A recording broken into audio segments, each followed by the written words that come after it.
लगायत देख्न सक्नुहुन्छ तपाईहरुले। म चाहिँ हाम्रो गाउँतिरको सुन्दर घरहरु देखाउँछु भन्ने अरे।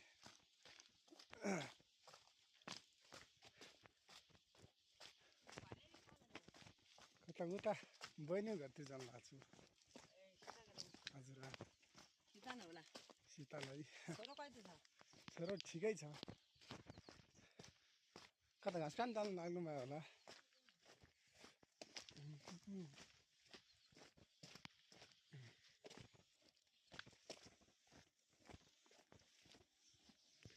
दृष्टिकोणहरु यसो देख्न सक्नुहुन्छ गाइजहरु। फुल भिडियो तपाईहरुले माझमा आउन त छ गाइज। अब यस्तै छ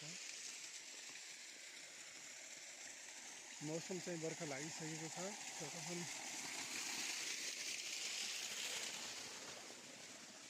अबिस सो देख्न सक्नुहुन्छ होला गाइज तपाईहरुले पनि एकदम तरिकाले। म चाहिँ आज बहिनीको घरतिर जान लागेको।